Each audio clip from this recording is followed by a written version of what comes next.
This is one of the most embarrassing diplomatic revelations in the Horn of Africa in years. For months, Somalia publicly accused Somaliland of betrayal. Mogadishu warned of conspiracies, foreign plots, and dangerous diplomatic moves.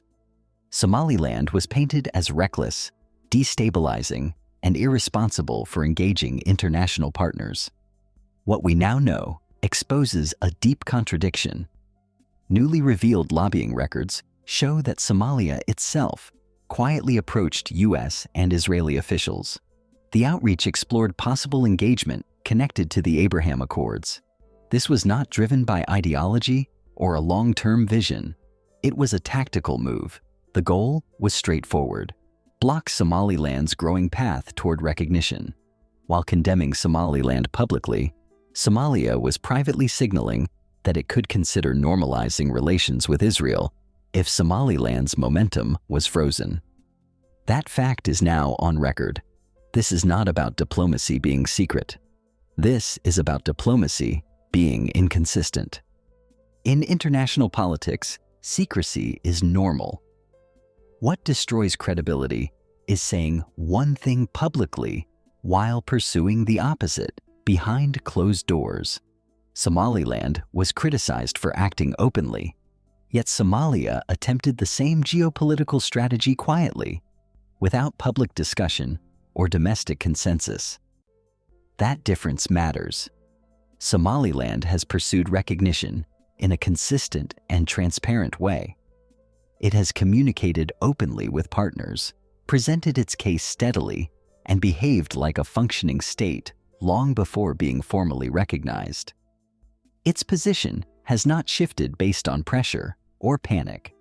Somalia's outreach, by contrast, appeared reactive. There was no public mandate, no national debate, and no clear long-term strategy. The move emerged only after Somaliland's diplomatic progress became difficult to stop. The Abraham Accords are no longer limited to the Middle East. They have become part of a wider geopolitical framework involving security cooperation, trade routes, and strategic alignment. For Somaliland, engagement with this framework fits into a broader Red Sea strategy focused on stability and predictability. For Somalia, the accords became a bargaining tool rather than a vision. That difference was obvious to external actors. Despite Somalia's quiet outreach, Israel chose to move forward with recognizing Somaliland. Recognition in this context was not symbolic or ideological. It was a practical calculation based on reliability, institutional capacity, and long-term consistency. After the decision, Somalia responded with anger. Strong statements accused Israel of violating sovereignty and destabilizing the region. Yet one thing was notably absent: a denial of the lobbying efforts. There has been no clear explanation to the Somali public and no rejection of the records now circulating. In politics, silence usually signals discomfort with the facts rather than their absence.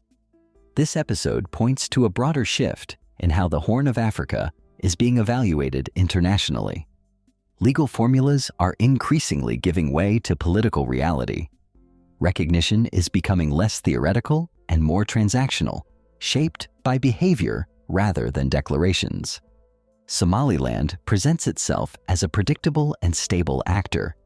Somalia continues to struggle with consistency.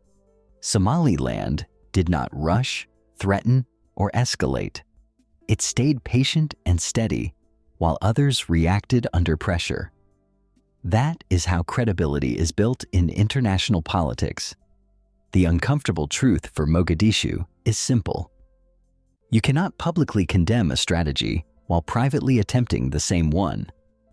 You cannot block recognition by copying what you criticize. And you cannot claim moral authority while playing double games. The Horn of Africa is changing quickly. The real question now is not whether Somaliland will be recognized. The real question is who will admit next that the balance has already shifted. This is Horn Daily. Subscribe for more.